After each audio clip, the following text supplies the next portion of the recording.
E quem foi que disse que a Vaza Jato parou? Hoje já tivemos mais Vaza Jato, duas Vaza Jatos hoje. Uma no El País, do jornal espanhol, e outra na Folha de São Paulo. Uma mostra como os procuradores protegiam os bancos e um certo doleiro que sempre foi protegido pelo Sérgio Moro.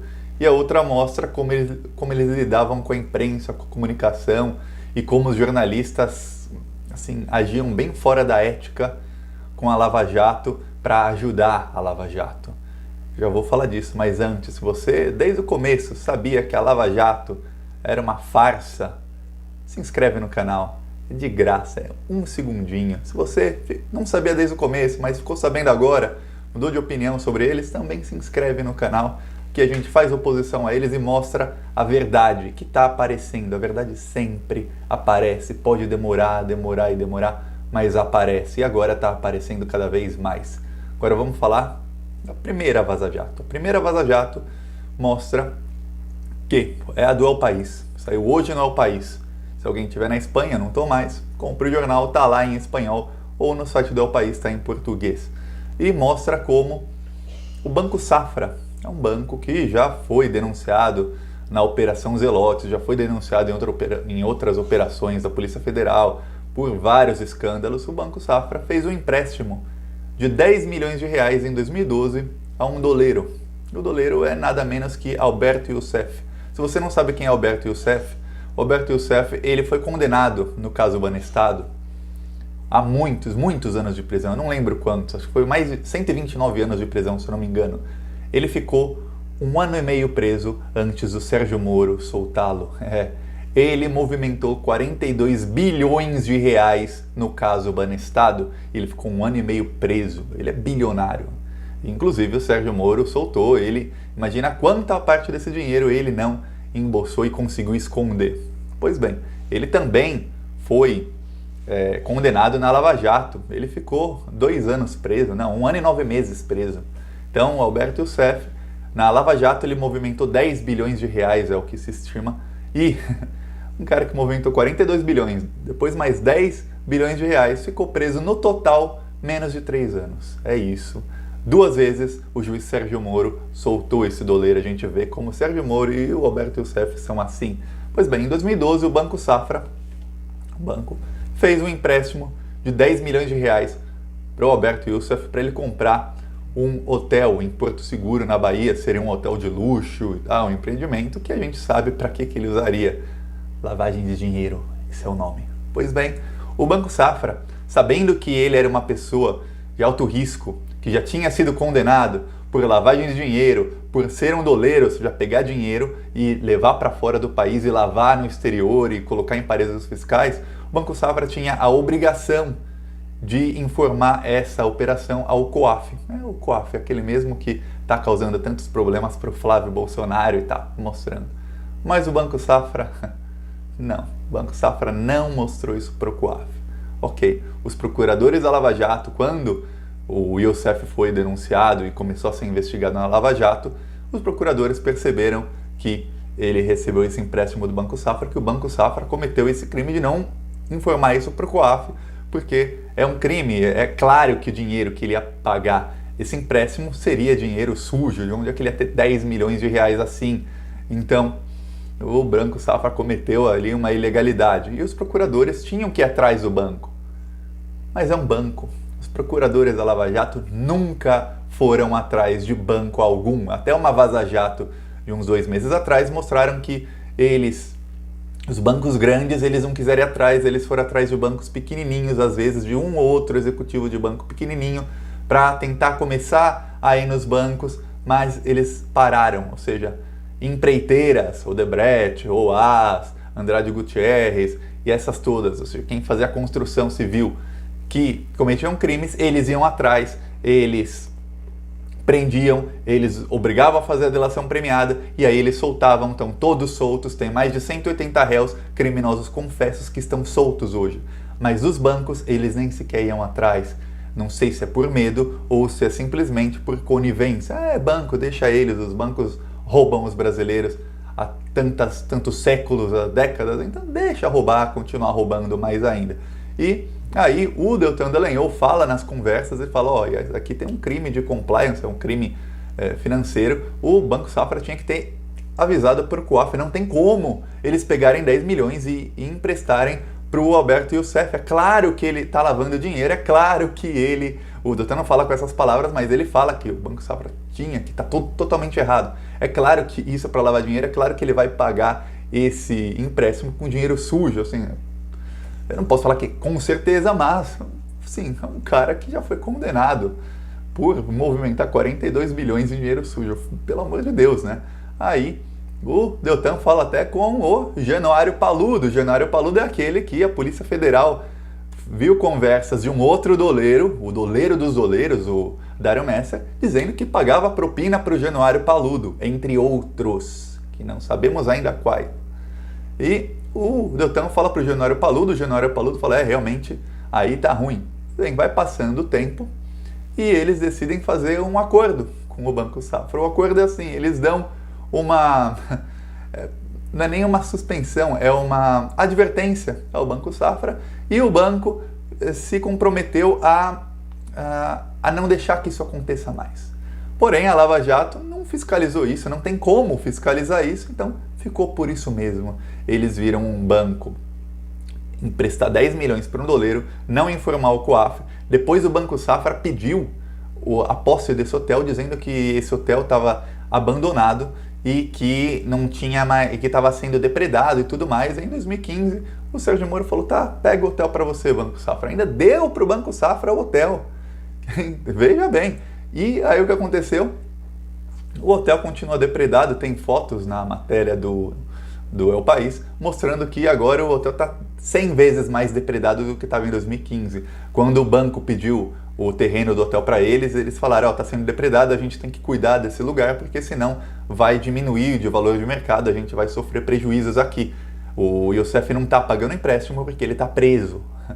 E aí o Sérgio Moro deu o hotel para o banco e o banco realmente não fez o que disse que ia fazer, não cuidou, está 100 vezes pior, as fotos mostram. E então o banco cometeu um crime, ganhou a posse do hotel, o Alberto Youssef ficou preso 1 ano e 9 meses por outras coisas, o banco sofreu uma advertência, se comprometendo a não fazer isso de novo. Oh, nossa, você acredita no banco? Comenta aí, você acredita em banco? Eu não acredito em banco nem ferrando. E ficou tudo por isso mesmo, o hotel tá lá com em posse do banco, o Alberto Youssef tá na casa dele, perto do Parque Ibirapuera, um apartamento milionário, luxuoso, aproveitando o dinheiro que ele roubou do povo brasileiro, e estão todos felizes. Essa é a primeira vaza-jato de hoje. A segunda saiu na Folha e mostra como os procuradores agiam com a imprensa. O jornalista da Folha que assina a matéria, ele diz que teve um dia que ele pediu para o Deltan Dallagnol, ele pediu a íntegra de um documento, veja bem, documento sigiloso. O jornalista pode pedir o que ele quiser. Não é crime o jornalista pedir. Eu não sou jornalista, você que deve estar assistindo, você que está assistindo também não deve ser, mas você pode pedir o que quiser, não é crime. Crime é o Deltan Dallagnol entregar o documento sigiloso. Nesse caso, ele pediu para o assessor e o assessor disse, o Deltan Dallagnol está de férias e está incomunicável, a gente não consegue falar com ele. Mas a Vaza Jato mostra que o assessor falou com o Dallagnol. E o Dallagnol disse, mas esse jornalista não está muito alinhado com a Lava Jato, não é melhor a gente passar esse documento? É um crime passar o documento sigiloso. Não é melhor passar o documento para outro jornalista que esteja mais alinhado com a gente? Olha só o nível de Deltan Dallagnol. A gente vai passar o documento sigiloso, sim, a gente vai cometer o crime, mas não para ele, vamos dar para um jornalista mais amigo, né? Alguém que elogia a gente mais.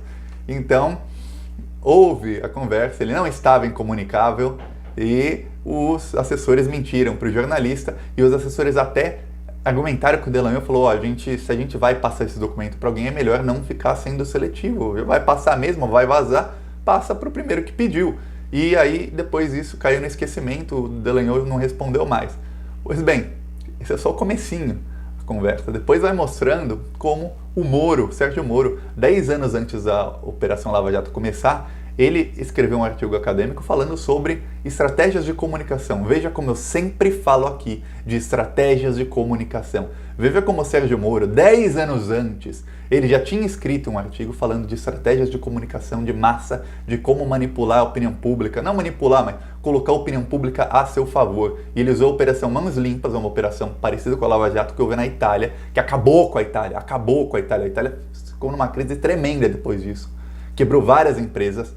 E o Sérgio Moro escreveu sobre isso, falou, o importante é você ter as pessoas do seu lado, é você, assim, não manipular, mas conseguir trazer a opinião pública para o seu lado. Veja, se o PT tivesse lido isso 10 anos antes, não tinha golpe, não tinha Lula preso sem provas, não tinha nada disso, não tinha Bolsonaro, que o PT não sabe se comunicar, nunca soube e não quer aprender. Eu tô aqui todo dia falando, o PT não quer aprender. Entra por aqui, sai por aqui, se é que eles veem. Pois bem, o Sérgio Moro usou isso na Operação Lava Jato e na Procuradoria quem comandava isso era o Deltan Dallagnol e um outro procurador. E eles comandavam isso e tudo o que saía na imprensa sobre a Lava Jato tinha que ser avisado para o Deltan Dallagnol. Aí tem uma parte dessa Vaza Jato que mostra as conversas e a Folha, para assegurar o direito de fonte, não cometer um crime, que é falar quem é quem, a Folha não diz quem são os jornalistas. Mas teve um caso, inclusive, e vários casos, mas teve uma conversa que deixa isso claro, que o Deltan Dallagnol, quando ele era entrevistado, dependendo do jornalista, o jornalista falava para ele, você faz a pergunta, Dallagnol, e você responde. Quer dizer, imagina uma entrevista, eu vou te entrevistar, mas você escolhe as perguntas e você escolhe as respostas. Então não é uma entrevista, não é eu pergunto, você responde. Não, você pergunta e você mesmo responde, e aí sai na matéria como se o jornalista tivesse perguntado e ele respondido. E isso saiu várias vezes, foram assim as entrevistas do Dallagnol. Eu, Thiago, fui procurar no Google entrevistas do Dallagnol entre 2015 até o fim de 2017. Eu vi 3 entrevistas dele, assim, pergunta-resposta, no Globo, e 3 entrevistas dele, pergunta-resposta, na Veja. E o Deltan Dallagnol fazia isso com a mídia que era alinhada à Lava Jato, palavras do Deltan Dallagnol, que saiu nas conversas que foram reveladas hoje. Então a Globo e a Veja, a gente sabe que estavam alinhadas à Lava Jato, inclusive antes mesmo da Lava Jato começar oficialmente, em 2014, um dia antes da eleição, a Veja publicou, eles sabiam de tudo, lembra? Uma capa que era a Dilma e o Lula, e assim no meio tinha um texto dizendo que eles sabiam de tudo, de toda a corrupção na Petrobras. Aquele era o comecinho da Lava Jato, eram documentos sigilosos sendo vazados a jornalistas da Veja. Quem comete o crime não é o jornalista, ele pode publicar o que quiser. Se vazaram, quem comete o crime é quem vazou. E a matéria da Veja diziam, documentos sigilosos obtidos junto ao Ministério Público e à Polícia Federal. O Ministério Público de Curitiba, Deltan Dallagnol, e a Polícia Federal de Curitiba, aquela comandada pelo Sérgio Moro. Então, a gente vê que a relação da Lava Jato com a mídia, a estratégia de comunicação deles era robusta e era muito próxima. E aí o Deltan Dallagnol, em várias conversas, ele vai falando com os outros procuradores, falando, a gente tem que ter comunicação, a gente tem que saber tudo que sai na mídia, a gente tem que controlar a mídia para que saia a nossa versão, porque senão as pessoas que a gente está processando, eles vão também pagar a mídia. O Deltan achava que a Odebrecht estava pagando jornalistas para falar mal da Lava Jato, ele se sentia perseguido, ele sentia como se todo mundo fosse inimigo dele.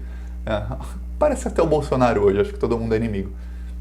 E o Deltan Dallagnol se preocupava muito com tudo isso. A gente vê nas outras vaza-jatos que a primeira preocupação do Dallagnol sempre era o que a opinião pública vai pensar, como isso vai sair na mídia, tem que ser tudo em sigilo, ou isso pode sair, mas tem que sair assim, assado.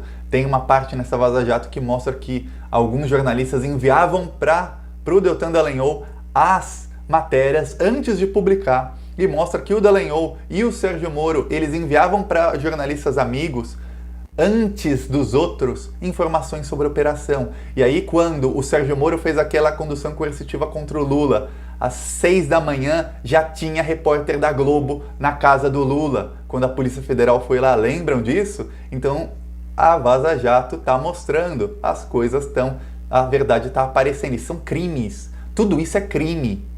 Essas são coisas que, essas mensagens estão em poder do STF, se o STF quiser, é um crime atrás do outro, são vários em sequência, isso dá cadeia, isso dá suspensão, dá exoneração do Dallagnol, tem que investigar. O que a gente pode fazer aqui é cobrar a investigação e a única coisa que eu posso prometer é que eu vou cobrar essa investigação. Pode demorar 1 ano, 2 anos, 10 anos, 100 anos, eu vou continuar aqui cobrando a investigação e cobrando que a esquerda aprenda a se comunicar. Veja como a Lava Jato fez, e a Vaza Jato de hoje é uma aula sobre isso. Veja como a extrema-direita faz. Exclui a parte das fake news, é claro, e veja como chegar nas pessoas e como ter opinião pública do seu lado, porque a esquerda não sabe. Não sabe e, infelizmente, os que estão lá, ao que parece, não querem aprender. Então, nem aí para aprender. Parece que ou estão acomodados, ou parece que eles gostam dessa posição de serem vítimas da mídia, eu não sei. Mas, se não aprender, não pensem que vão eleger muita gente em 2020 e não pensem que vão eleger maioria em 2022 e talvez não elejam nenhum presidente, porque o antipetismo vai continuar crescendo. Porque a mídia vai fomentar isso, o Bolsonaro vai fomentar, aí vai vir o Dória com dinheiro, aí vai vir o Witzel, aí vai vir todo mundo contra o PT. E aí a gente sabe que quem não comunica se estrumbica e o PT não se comunica, infelizmente. É isso, gente. Gostou do vídeo? Curte, compartilha aí, é de graça se inscrever no canal. Clica em inscrever. Falou!